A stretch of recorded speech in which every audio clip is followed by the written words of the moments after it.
Монгол Улсын засгийн газар ноолуур хөтөлбөрийг баталж ноолуур хөгжлийн санг байгуулахаар болсон байна. За ингэснээр ноолуур боловсруулах үйлдвэрүүдээс сэргээх, за мөн технологи сайжруулахад нь дэмжлэг үзүүлж, хөнгөлөлттэй зээл олгох, малчтаа орлоготой болгох боломжтой болох юм байна.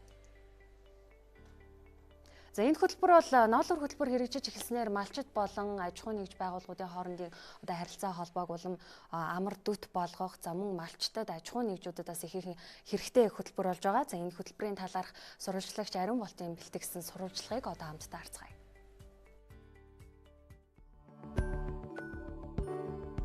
Монгол Улсын засгийн газар хүнсгүдэн аж ахуй хөнгөн үйлдвэрийн яамнаас боловсруулсан ноолуур хөтөлбөрийг баталж шаардлагадах хөрөнгийг улс орон нутгийн төсөвт тусгаж гадаадын зээл тусламжаар санхүүжүүлж байхаар тогтсон. 4 жилийн хугацаатай энэ хөтөлбөрийг 2 үе шаттай хэрэгжүүлснээр нэхэмлийн салбарт 5500 гаруй ажлын байр тогтвортой хадгалагдаж 3600 гаруй ажлын байр шинээр бий болно. Эцсийн бүтээгдэхүүний үйлдвэрлэл экспорт 5.7 дахин өснө гэж тооцоолсон байна.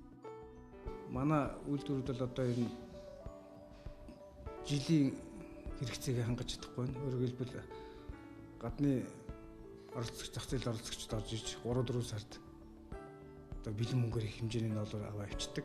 Манай улсын үйлдвэрлэл өөрийнхөө дотоод эргэлтийн хөрөнгөндөө тохируулаад ноолуураа авдаг боловч жилийн хэрэгцээнд хангаж чаддаггүй ийм асуудал гарч ирээд байгаа. Ийм учраас Монгол Улсын засгийн газар хүнсгүдэн аж ахуйн үйлдвэрийн яам хамтарч энэ хөтөлбөр боловсруулсан. Энэ хөтөлбөрийн хүрээнд бол 500 тэрбум төгрөгийн ноолуур хөгжлийн сан гэж бий болгоод энэ хүү ноолуур хөгжлийн сангаас үндэсний үйлдвэрүүдийг ноолуурын чиглэлээр ажиллаж байгаа улсын үйлдвэрүүдийг санхүүжүүлэх асуудал эргэж байгаа. Манай улс өнгөрсөн онд 5413 тонн угаасан ноолуур, 509 тонн самсан ноолуур, 915 мянган ширхэг сүлжмэл хувцас үйлдвэрлэжээ. Үүний 90% нь анхан шатны боловсруулалт хийж 10%-ыг нэхмэл сүлжмэл зэрэг эцсийн бүтээгдэхүүн болгон гаргасан байна. Одоо байгаа суурилагдсан хүчин чадлаараа бол 30-50%-ийг боловсруулах суурилсан хүчин чадал байгаа. Энд нэг л юм төсөлтэй. Угаагаад ялгасын ялгадаг. Одоо энэ хэсэг нь жах хүчтэй байгаа байхгүй. Одоо тэгэхээр миний дуу сонсоор манай ноос ноолуурын салбарын бол ерөөсөө ялгас ялгах руу одоо хөрөнгө оруулалт хийе. Тэгээд одоо 30% бол 30% бодоход 40-50% нь ялгасны дараа бол тэр гүйцэтгэн боловсруулах нь бол Монголд бол байгаад байгаа байхгүй. Одоо 80 номерын хүртэл утас хийж 5 номероос 80 номерын утасыг хүчин чадал байгаад байгаа. Тэгэхээр засаг одоо төр засгаас одоо нэгэнтээ ийм сайхан бодол гаргасан юм чинь дараагийн албаны хийх давхрыг явах хэрэгтэй. Гайл дээр самнаа топ сэлбэрээр болгох болгоо. Тэгээд тодорхой хэмжээний гайлын татвар 1%-аас 5% хүртэл татвар тавиад топс болгосон татвар тавиа гаргадаг болох юм бол үндэсний үйлдвэрүүд бол нэг 5-10 жилд бол босоод ирнэ тийм. Ноолуур хөтөлбөр хэрэгжснээр 19.8 сая ширхэг сүлжмэл нэхмэл бүтээгдэхүүнийг экспортод гаргаж 2.2-оос 4.3 их найт төгрөгийн борлуулалт хийх боломжтой гэж тооцоолсон байна.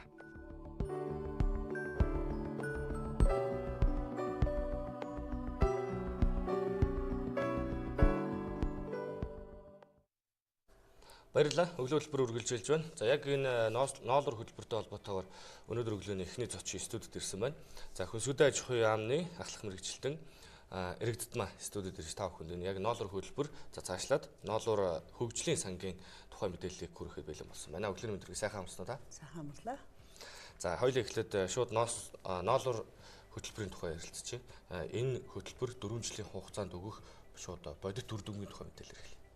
За ноолуур хөтөлбөр нь засгийн газраас хэрэгжүүлж байгаа томоохон ажлуудын нэг байгаа. 2018 оны 2 сарын 6-ны үйл дээр батлагдлаа. Энэ хөтөлбөр нь одоо ноолуурын салбарын одоо согцоор нь хөгжүүлэх одоо 4 жилийн хугацаанд одоо ямар одоо бодлогыг хэрэгжүүлэх юм, ямар одоо санхүүгийн дэмжлэгийг одоо малчид бөгөөд үйлдвэрлэгч тамаатай дэмжлэгүүдийг олгохын, хүний нөөцийг яаж бэлтгэхийн, боловсруулалтын төвшинг яаж одоо дээшлүүлэх үгээ хэд хэдэн үндсэн зорилтуудыг бол агуулсан томоохон хэмжээний өргөн агуулгатай юм хөтөлбөр болгарлаа. Энэ хүрээнд ноолуур хөгжлийн санг бас байгуулна гэж тусгасан байна. Тэгэхээр энэ ноолуур хөгжлийн санг бас байгуулах энэ хүрээнд 500 тэрбум төгрөгийг аж ахуйн нэгж болон иргэдэд бас хөнгөлөлтөө зээл хэлбэрээр үйл ажиллагааг сайжруулах зорилгот нь одоо зарцуулах зорилгоор ингэж хөнгөлөлтөө зээл байдлаар олгоно гэж. Та яг 500 тэрбум төгрөгийн зарцуулалтыг бас үзэгчдэд тодорхой танилцуулаач. За энэ 500 тэрбум хүртэлх одоо ноолур хөгжлийн санг бий болох нь бол ноолурын салбарыг тогтвортой хөгжүүлэх гол одоо үндслүүдийн нэг юм. Яагаад гэхээр зэрэг яг өнөөдрийн байдлаар бол ноолурыг боловсруулад бараг 10% нь л Монголд эцсийн бүтээгдэхүүн болж байна. Ихэнх нь бол анхан шатны байдлаар одоо 80 гаруй хувь нь угаасан байдлаар экспортод гарчиж байна. 10% нь нэг самсан байдлаар экспортод гарчиж байна. Тийм учраас цаашид бол Монгол Улсын засгийн газраас ер нь өртөг шингээсэн бүтээгдэхүүнийг Монголд одоо бий болгоё. Нэгэнт одоо суурлагдсан одоо томоохон үйлдвэрүүд байна. Эдгээр үйлдвэрүүд чинь бараг 90% нийж бүрэн одоо тоноглогдсон, тоног төхөөрөмжтэй ийм дэлхийд тэргүүлэх дэвшилтэд техник тоног төхөөрөмжөөр тоноглогдсон үйлдвэрүүд байдаг. Гэтэл түүхийд маань бол анхан шатны боловсруулалт хийгээл экспортод гарчиж байгаа байдлыг л зохицуулахаар бол энэ хөтөлбөрийг хийсэн. Энэ 500 хүртэлх тэрбум төгрөг нь юунд зарцуулах вэ гэхээр одоо түүхийд нь өөрөө өртөг өндөртэй байдаг. Богинохон хугацаанд бол бэлтгэдэг. Одоо хаврын 3 сард ч юм уу 3 сарын хугацаанд л бэлтгээд одоо дуусчдаг тийм ховор түүхийд учраас тэр одоо сезонд нь одоо эргэлтийн хөрөнгөний дэмжлэг үзүүлээ. Өшөө дэвшилтэд техник технологи одоо нутагшуулж байгаа үйлдвэрүүд нь одоо хөрөнгө оруулалтын дэмжлэг үзүүлэх юм зорилгоор байгуулагдсан. Энэ хөтөлбөр нь бол зөвхөн одоо үйлдвэрлэгчтэй зориулсан гэхээс илүү түүхийдийнхаа чанарыг сайжруулах, малчид үйлдвэрлэгчтэй хамтын ажиллагааг одоо сайжруулах чиглэгдсэн учраас малчид ч гэсэн хамаатай томоохон хэмжээний хөтөлбөр гарлаа гэж үзэж байна. За үйл ажиллагаагаа сайжруулахад бас хөнгөлөлтөй зээлийг бол бас олгох бах тийм. Яг энэ зээлэн дээр бас яг ямар байдлаар хяналт тавьж ажиллах вэ? Чанартай чанаргүй зээл гэж бас одоо өнөөдөр бас байгаад байдаг. Гэхдээ илүү чанартай тал руу зээл олгохыг хичээх бах. Яг ямар шаардлага хангасан ямар хүмүүст нь одоо зээл олгох вэ? Ноолурын одоо үйлдвэрлэл нь бол бусад үйлдвэрлэлээс илүү олон шат дамжлагтай, технологийн урсгал ихтэй. Нилээ одоо технологийн одоо хамгийн ихний түүхийдийг аваад эцсийн бүтээгдэхүүн одоо жишээлх юм бол цамц гартлах одоо хугацаа, пальто гартлах одоо хугацаа бол нилээх урт 6-7 сар хүртэл үргэлжилдэг нийт одоо циклд хугацаа. Тийм учраас бол энэ зээлийг бол олохдоо яг технологийн түвшний одоо өртөг шингээсэн байдлын технологийн түвшинг сайжруулахад бол чиглүүлж олгоно. Хяналтыг бол одоо жишээлх юм бол энэ жил самнаад экспорт хийдэг байсан компани дараачихын шатлуу ээрсэн утас гаргах. Ээрсэн утас хийдэг байсан компани сүлжгүй үйлдвэртээ ээрсэн утасаа өгдөг. Сүлжмэл одоо хийдэг байсан компани хажуудалд нь нэхмэл хийгээд даав хийдэг ч үгүй юм уу. Эсвэл одоо өнөөдөр Монголд бол 290 бараг 300-аад үйлдвэр байна. Том жижиг нийлсэн тий. Томоохон үйлдвэр бол нэг 10-аад л байна шүү дээ.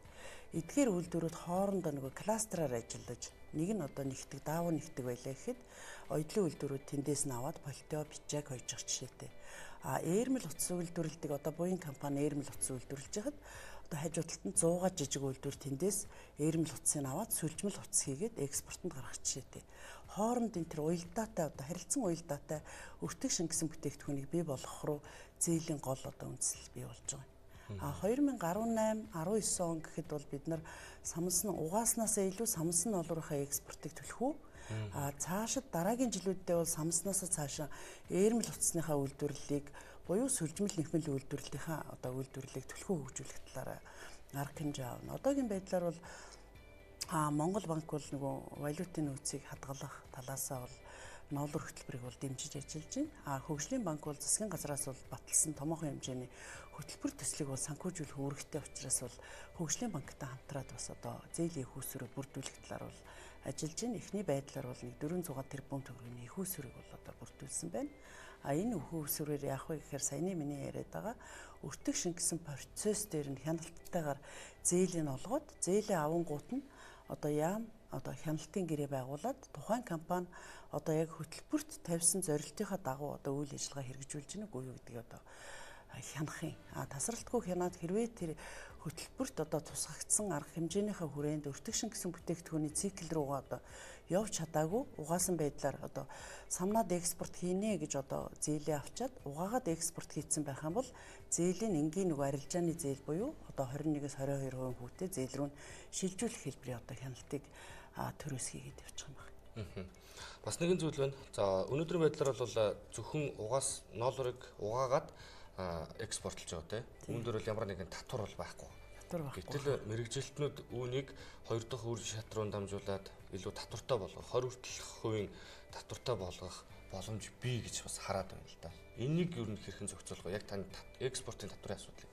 Экспортын татварын асуудал бол яг өнөөдөр ойрын хугацаанд бол 20% тавихад бол боломж жоохон багтай. Энэ дээр бол судалж бид нар тодорхой хэмжээний аль болохоор нөгөө Монгол улс ч одоо хөдөө аж ахуйн бирж гэдэг төрийн өмчт компани байж байна. Энэ биржээр одоо хяналтын тогтолцоог нь бол хэрэгжүүлэхээр ажиллаж байна. Одоо угаасан байдлаар экспорт хийхэд өнөөдрийн байдлаар бол экспорт хийж байгаа бүх одоо бүтээгдэхүүнүүд биржээр дамжаа явж байна шүү дээ. Тийм учраас угаасан байдлаар ямар компаниуд гарав, самсан байдлаар аль компаниуд гарав гэдэг одоо жишээлбэл угааснаас илүү самнахын арай хөнгөлсөн байдлаар биржээр дамжуулах тийм зарчмыг баримтлаад угаах дээр бол нэлээх одоо биржийг бүртгэж арилжаа хийхдээ арай өндөр ийм татвар хураамж авдаг ч юм уу тийм байдлаар бол зохицуулдаг. Явандаа бол мэдээж одоо техникийн зохицуулт хийх байдлаар ч юм уу угаасан байдлыг бол аль болохоор төр засгаас хязгаарлах тийм зохицуултыг хийхээр хөтөлбөрт бол тусгацсан байгаа. Өшөө дээрээс нь анхан шатны үйлдвэрүүдийг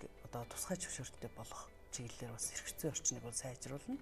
Гэтэл нөгөө талаас нь угаачаад гадагш нь гаргадаг дотоодынхоо самнах үйлдвэрт өгдөг, самнах нь дотоодынхоо эрмэлд өгдөг, эрмэл нь дотоодынхоо сүлжмэлийнхаа юм уу нэхэмлийн үйлдвэрт өгдөг ийм хамтарсан кластерын зохицуултыг нь бол төр бүртгэж аваад тэр одоо бүртгэлтэй холбоотой ингэж хоорондоо ингэж хийж байгаа тэр арилжааныхын процесс дээр нэмэгдсэн өртгийн албан татварын хөнгөлтийг үзүүлэх талын ийм зохицуултуудыг бол хөтөлбөртөд тусгацсан явж байгаа. За Монгол улс бол өнгөрсөн 2017 онд 9500 орчим тонн ноолор бэлтгэсэн гэж мэдээлж байсан. Тэгэхээр үүний ерөөсө 10%-ийг нь бүрэн боловсруулад эцсийн бүтээгдэхүүн гаргаж байна тийм. Ноолор хөтөлбөр хэрэгжиж эхэлснээр үүнийг 30 болгох, хоёр дахь шатанда бүр 60 хүргэх зорилт тавьсан гэж хэлж байна. Нэг 4 жилийн дотор биелэл болох боломж юу н хэр өндөр байгаа вэ? Ер нь бол хөтөлбөр их шахуу явж байгаа. 2018-19 он гэхэд нийт одоо ноолорынхаа 40% эцсийн бүтээгдэхүүн болгоно. 19 одоо 2021 онд бол 60% нь бол бид нар эцсийн бүтээгдэхүүн болгохоор бол зорж байна. Хэрвээ үйлдвэрлэгчид өөрсдөө асар их хүсэж байна. Мэдээж бид нар ч одоо дэлхийд тэргүүлэх дэвшилтэд техник технологи нь төгшөөлсөн.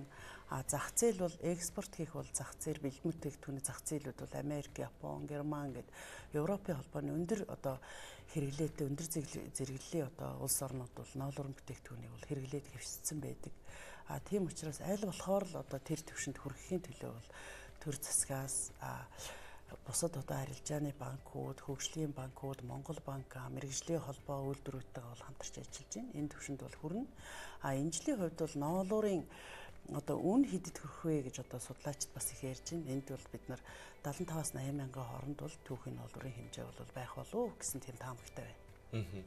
Яг энэ үн гэснээс үнийг тогтвортой байхад хамгийн гол нөлөөлөх хүчин зүйл нь бас юу гэдэг юм бэ?